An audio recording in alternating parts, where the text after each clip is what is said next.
Bienvenue dans notre émission Radio Plancton. Aujourd'hui, nous partons à la rencontre d'Amaury, un fanatique du plancton. Nous allons parler de son expédition, de sa vie quotidienne sur un bateau, le Pilourson. Pour cette première information, Amaury va vous parler des raisons de son voyage. As-tu eu cette idée d'explorer le plancton?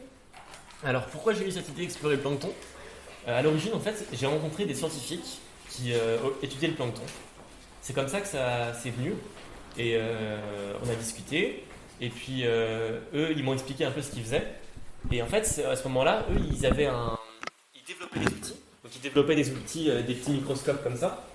Ils développaient ce microscope-là. Ils développaient aussi le filet qu'on a vu tout à l'heure. En fait, ils cherchaient quelqu'un pour le tester, pour aller le tester en mer.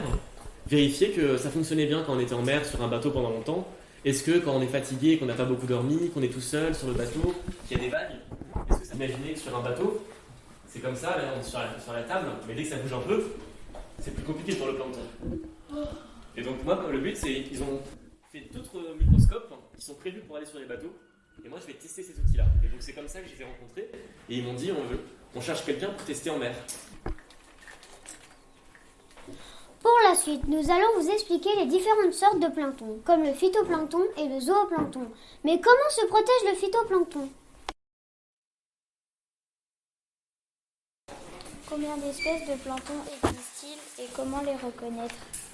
Alors, on ne connaît pas le nombre précis d'espèces de plancton. Il y en a des centaines et des centaines de milliers. Et il y en a plein qu'on n'a pas encore découvertes. Donc on ne peut pas donner un chiffre précis sur le nombre d'espèces de plancton. Et après, pour les reconnaître, il y a deux solutions. Soit on fait comme on a fait avec l'écran, donc on branche un microscope et on regarde le plancton, on voit que ah bah tiens, il a telle forme, il est de telle couleur, et il a une flagelle ici, où il se déplace comme ça, il mange tel plancton, donc c'est telle espèce. Et la deuxième solution, quand on n'a pas de microscope, c'est de faire sécher le plancton. Donc on le met comme dans une poêle, on le fait sécher. Et une fois qu'il est tout sec, on l'envoie à un laboratoire. Et le laboratoire, il va prendre l'ADN du plancton. L'ADN, en fait, c'est des tout petits messages qui sont dans les cellules et qui donnent les informations. Encore un peu. Alors voilà, ici vous voyez les petits bâtons. Oui. Ça, c'est du phytoplancton. Ça se voit. Alors c'est du phytoplancton, mais vous voyez, il bouge quand même. Oui, C'est bizarre. je viens d'avoir le bâton. Et est-ce que vous voyez juste à côté là?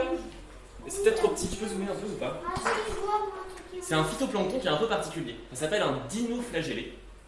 Et dinoflagellé parce qu'il y a une toute petite flagelle, on appelle ça une petite flagelle, c'est une sorte de petite nageoire. Et il fait comme ça en permanence avec sa petite flagelle. Et il se déplace avec. Donc c'est une plante qui se déplace quand même. C'est entre le zooplancton et le phytoplancton. On va pouvoir zoomer un peu, on va la voir je pense. Est-ce qu'on voit la flagelle? On la voyait tout à l'heure. Non, en fait, phyto, ça a rapport au plant, c'est pas forcément à la taille. En fait, c'est en fonction de ce qu'ils mangent qu'on les discerne. C'est-à-dire que les zooplanctons, ils vont manger des végétaux, plutôt donc du phytoplancton. Et le phytoplancton, lui, pour avoir son énergie, il va pas manger des gens, il va pas manger du plancton, il va plutôt prendre la lumière du soleil. Et comme les arbres, avec la lumière du soleil, il va créer son énergie pour vivre. C'est comme ça qu'on les discerne. Mais alors la nuit, comment est-ce qu'il fait? Et la nuit, il n'a pas d'énergie et puis il attend doucement. Il attend que le soleil se lève. Oui. C'est pour ça qu'apparemment il brille la nuit. Alors, il y a aussi ça. L'énergie solaire. Voilà. Alors ça, c'est une autre histoire sur le plancton. C'est l'énergie solaire. Alors c'est pas vraiment l'énergie solaire qui rebrille la nuit. En fait, c'est juste des certains types de plancton. Du phytoplancton, des fois, il se fait attaquer par du zooplancton. Là, ce qu'on n'en voit pas. Mais... Des fois, il y a des phytoplanctons comme ça, voilà, qui se font attaquer par du zooplancton. Et le problème, c'est qu'ils n'ont pas envie de se faire manger. Donc, pour pas se faire manger, ce qu'ils vont faire, c'est qu'ils vont briller très fort et ils vont éclairer les zooplanctons qui les attaquent. Ils n'aiment pas la nuit. Et les zooplanctons qui vont être attaqués, qui les attaquent, ils vont avoir peur parce que comme ils sont éclairés, tous les poissons maintenant ils les voient. Et ils peuvent eux-mêmes se faire manger par les poissons. C'est pour ça qu'ils brillent. C'est une technique de défense. Oui. Ah là. Est-ce que quelqu'un connaît Bob l'éponge ici? Oui. Ouais. En fait, c'est l'éponge vivante et son ennemi, c'est on appelle du plancton. Nous nous allons vous présenter le bateau d'Amaury. Il s'appelle Pilourson. Nous allons rentrer dans le bateau et Amaury va nous le décrire. Donc ici. Nickel. C'est bon? T'es bien assis là? Ça va? Super. Alors là, on est dans le cockpit du bateau. C'est l'endroit où on est souvent quand on navigue. Parce qu'il y a tous les boots. Les boots, c'est les cordes sur un bateau. Oui, je sais. Voilà. Vous connaissez, on dit pas boots, on dit pas corde, on dit boots sur un bateau. Il y a tous les boots qui arrivent ici. Vous voyez, il y a toutes les manœuvres qu'on peut faire depuis ici. On peut tirer sur les boots. À cet endroit-là aussi. Voilà. Et juste en dessous de vous, les gars, il y a la barre du bateau. La barre là. Voilà. Et donc tu peux la descendre un peu vers le bas si tu veux, pour voir à quoi ça ressemble. Attention, il y a des bouts à côté, voilà. Et vous voyez, on peut diriger le bateau comme ça. Vous voyez comment ça fonctionne? Oui. Et donc c'est ici qu'on fait qu'on reste très souvent sur le bateau, en mer. Parce qu'on voit tout, on peut aussi regarder tout autour du bateau si tout va bien. Voilà. Vous pouvez remonter la barre maintenant, comme elle était. Allez, oui. Oh, trop fort. Voilà, on l'avait. Est-ce que vous savez à quoi ça sert les sortes de grosses machines, les petites machines ici pour C'est pas pour qui retirer tournent? les cordes. Exactement. En fait, sur un bateau, des fois les voiles elles sont tellement grandes qu'on n'a pas assez de force dans les bras pour tirer sur les boots. Donc ce qu'on fait, c'est qu'on utilise des winches. C'est ces sortes de cabestans là qui tournent et qui permettent de tirer sur les boots. Il y en a un qui est à côté et je vais vous montrer comment ça fonctionne. Est-ce que vous pensez que la maîtresse est plus forte que vous? Non? Vous pensez être plus fort que la maîtresse? Ce qu'on va faire dans ce cas, c'est qu'on va inverser. Alors, je vais avoir besoin d'un volontaire qui pense plus fort que la maîtresse. Alors, on va prendre toi parce que tu es plus près. Avec le winch, et ben ça marche pareil. Hop, tu peux lâcher, Mathis. Vous voyez comment on a beaucoup plus de force comme ça. Et c'est ce que j'utilise pour tirer sur les voiles. Donc, on tourne et on a plein de force. Ça sert à ça. Voilà. Ensuite, on va pouvoir aller dans le bateau maintenant, qu'on a vu à l'extérieur. Okay. C'est l'endroit où on stocke toutes les affaires et c'est aussi l'endroit où on dort dans le bateau quand on est en navigation. Là, c'est le lit. Alors voilà, là vous êtes assis sur le lit. Quand il fait beau, je dors ici. Vous voyez, il y a un petit coussin. Et puis je m'assois là-dedans, et puis enfin je me couche dedans, et puis je dors ici. Et là-bas, c'est une autre banquette, un autre lit, mais qui est un peu plus petit. Si on est deux dans le bateau. Et là, c'est quoi? Et là, c'est une grande cabine, mais on n'a pas mis les coussins. Normalement, on peut mettre des coussins pour dormir encore avec plus de monde. Et donc, en fait, quand on dort sur le bateau, donc on se met ici dans la couchette. Et comme ça, on est prêt à sortir si par exemple on entend un cargo qui s'approche. Hop, on se lève direct et on est prêt à sortir sur le pont pour aller manœuvrer. Et en plus, ici, on a toute l'électricité du bateau qui est là, à proximité. On a le réveil aussi. Vous êtes prêts pour le réveil? Hop, voilà.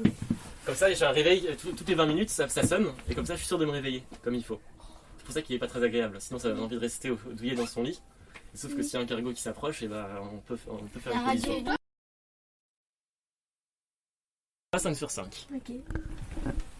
Guigui de Pilourson, je te reçois 5 sur 5. Alors, est-ce qu'il va nous répondre? Je pense pas. Ah.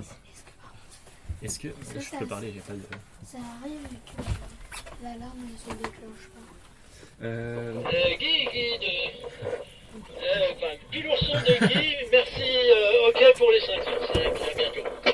Ok. Cette quatrième information, Célia pose sa question sur le trajet. Bon. Combien de kilomètres allez-vous faire exactement? Alors, pour monter en Arctique, tout en haut, je vais faire 3000 km. Je vais vous montrer une carte, peut-être, on peut regarder une carte. Alors, déjà, il faut savoir qu'en bateau, on ne compte pas en kilomètres. On n'utilise pas des kilomètres comme unité de mesure, on dit des milles nautiques. Et donc, moi, je vais faire 1600 milles nautiques pour monter jusqu'en haut de la Norvège, tout là-haut, au cercle polaire. Et c'est à peu près 3000 km, 1600 milles nautiques. Voilà. Et donc, en fait, il y a une limite ici, une ligne virtuelle qui n'est pas tracée par terre, mais c'est juste sur les cartes qu'on la représente, et passe à cet endroit-là, comme ça. Et quand on est plus haut que cette ligne, en été, le soleil, il se couche jamais. C'est-à-dire qu'il n'y a jamais de nuit, il fait tout le temps jour. Et donc où je vais aller, il fera tout le temps jour. Oh non, c'est bon. Ça dépend si tu veux dormir ou pas. Et donc voilà, le trajet, je vais partir, nous on est ici, vous reconnaissez, il y a la France qui est ici, on est ici, on va passer entre l'Irlande et puis l'Écosse, et puis l'Angleterre, comme ça. Hop, hop, hop, hop. Un jour de prix. Ici, là, pour monter jusqu'ici, ça prend une semaine à peu près. Une semaine, et puis après, une deuxième semaine pour aller là, et une troisième semaine pour arriver ici. Donc ce sera à peu près 3 semaines de navigation pour aller jusque là-bas. Amaury veut découvrir le monde seul pendant 1 mois et demi. Appréhendez-vous le voyage? Est-ce que j'appréhende un peu? Un peu oui. En fait, ce qui est compliqué avant de partir, c'est déjà d'être prêt. C'est-à-dire d'avoir un bateau qui ne risque pas de casser. Donc ça, c'est la première étape avant de partir. Et là, on est en train de terminer l'étape de préparer le bateau pour pas qu'il casse. Et après, le risque quand on est en mer, c'est si le bateau est bien prêt et qu'il casse pas, c'est qu'il y ait une mauvaise météo, qu'il y ait une tempête qui passe ou des choses comme ça. Et là, je sais pas, je connais pas encore la météo, donc je sais pas encore si j'ai un peu peur d'y aller avant de partir, on va dire. Ouais. Et après, l'autre risque, c'est si je fais une erreur et que je tombe dans l'eau. C'est ça qui peut être dangereux. Et donc, pour ça, pour pas tomber dans l'eau, je vous montrerai tout à l'heure, je m'attacherai. Donc je vais bien faire attention. J'ai un peu peur, mais c'est important d'avoir un peu peur pour pas faire n'importe quoi. Et puis t'aurais un gilet de sauvetage, non? Et j'aurai un gilet de sauvetage. Voilà. Il va faire très froid. Il peut faire froid.